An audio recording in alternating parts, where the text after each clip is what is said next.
So you've been introduced to the three types of bonds: ionic, covalent, and metallic.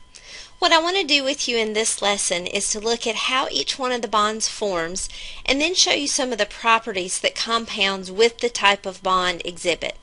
Now we're going to start with ionic bonds. An ionic bond, remember, is formed between one metal and one nonmetal, and they're formed when elements are really different from one another. They have a large difference in electronegativity. If you use the Pauling scale, the difference in the electronegativity of these elements would be greater than 1.7. So for this reason, electrons are transferred. The image on your left shows it pretty good. One of those elements, the metal, is giving away an electron to the nonmetal. Remember, the nonmetals are wanting to gain electrons to get that full outer shell of electrons, while the metals want to lose their valence electrons to get a full outer shell. The electrons are transferred in an ionic bond so that both of the elements are able to obtain that octet and become more stable. So what are the properties of ionic bonds? Well, ionic bonds generally have high melting points and high boiling points. Think of sodium chloride or table salt as an example. It's definitely a solid at room temperature, and it's brittle. You crush it and it just kind of crumbles apart. It's not able to be formed into shapes or anything like that. But if you put salt in water, as an example, it will conduct electricity. Salt is a solid, or ionic compounds in general as solids do not conduct electricity. But if you melt them or dissolve them in water, they will conduct electricity. And because you have to dissolve them in water so they will conduct electricity, you'll find that most ionic compounds are soluble in water. Let's look at covalent bonds next.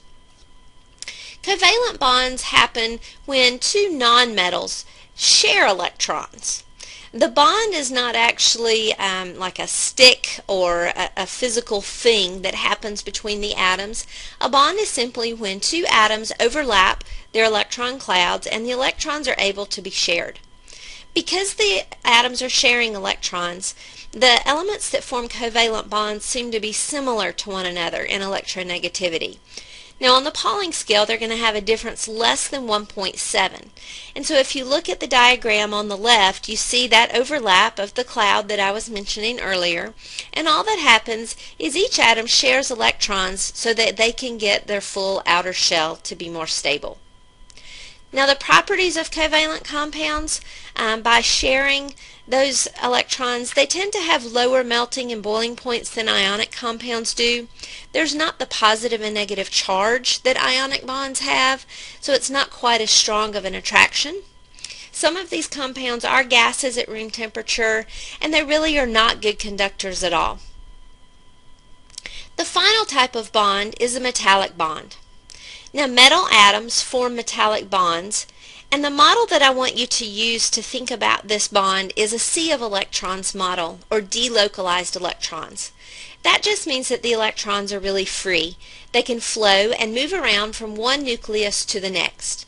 Metals have very compact ordered structure as solids, and you can see in this diagram that the electrons really just are kind of dispersed through the atoms. They don't belong to any one place. Now that model gives metals their properties. Metals are great conductors. They have lots of shine to them, high melting points and boiling points. They're good to use in wires and like in metallic objects like pots and pans in the kitchen.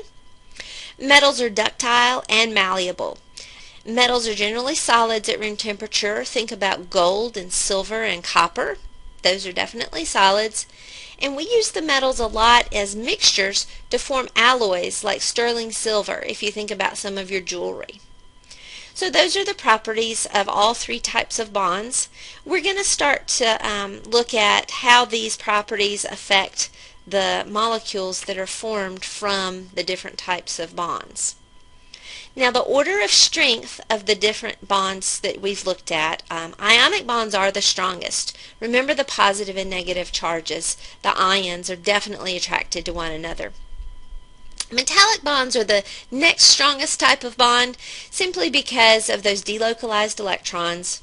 And then the weakest of the three types of bonds are those covalent bonds in molecules where the atoms just overlap and share the electrons. Thanks, I'll see you next time.